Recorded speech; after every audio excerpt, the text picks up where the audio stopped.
Welcome to Mountain Moving Moment. My name is Philip Amiola. This is the third part in our series of discussions on making sense of everyday life. Many people are lost in life because they are trying to do too many things instead of focusing on one thing that will take care of everything else. Imagine if Bill Gates had been trapped in the all too familiar rat race instead of building Microsoft. Just think about that. There's one thing that if diligently pursued, you will never again have to worry about what to eat, where to live, what to put on, and every other mundane need. God's plan is for us to find this one thing and fully devote ourselves to it so that we'll have lasting fulfillment. But we have reversed the process, running after money, societal recognition, and stuff in the hope of finding fulfillment. This is very unfortunate because it leaves us stressed out and robs our lives of meaning. In Matthew 13:44, Jesus says God's kingdom is like a treasure hidden in a field. One day, a man found the treasure, he hid it again, and was so happy that he went and sold everything he owned and bought the field. We explained in the first part of this series that the concept of God's kingdom here is nothing religious. It's a state of bliss that comes from living life in light of the big picture that God has impressed on your heart. It is that place of all-round fulfillment which can only be accessed by being fully devoted to what you have been summoned to do. So the key is to find that one thing for which you can sacrifice everything else with full assurance that in the fullness of time, this one thing will reproduce all that you have given up. Bill Gates' one thing was starting a software company. Now he doesn't have the least bit of concern about having his needs met.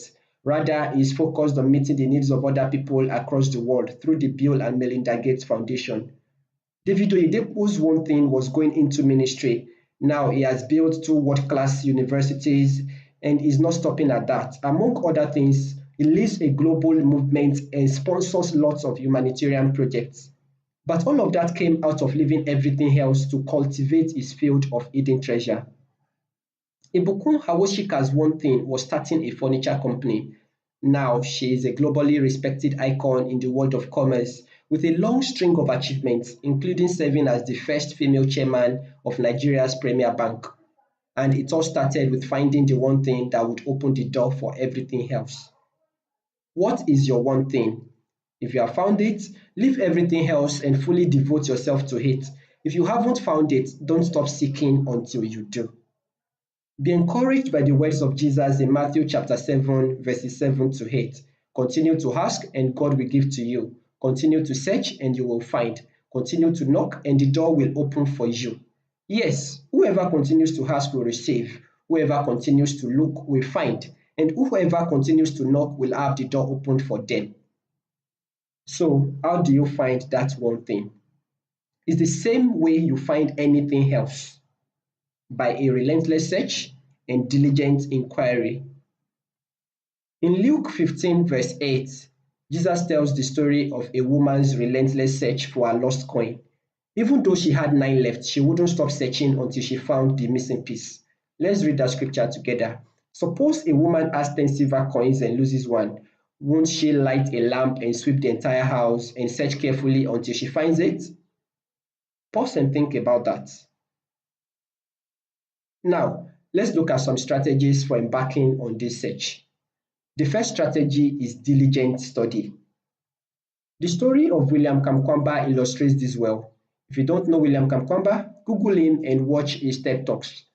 He practically rose from poverty into a place of fulfillment by diligent study, even when poverty and severe famine had forced him out of school. Another good example is Bill Gates. In a review of 5 amazing books he read in 2017, he says, "Reading is my favorite way to indulge my curiosity. Although I'm lucky that I get to meet with a lot of interesting people and visit fascinating places through my work, I still think books are the best way to explore new topics that interest you." Gates' voracious appetite for books has been developed from a very young age. David Oyedepo on his part attributes 50% of everything he has achieved to the habit of diligent study. He said, "Somebody once asked me, 'How do you get time to read?' I answered him, 'How do you get time to eat?'"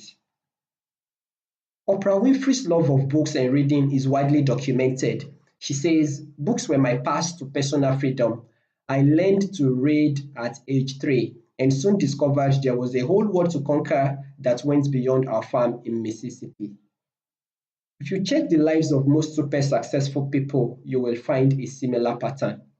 We'll pause here for now and continue with other strategies in the next episode, where we'll also explore practical tools to facilitate a fruitful search.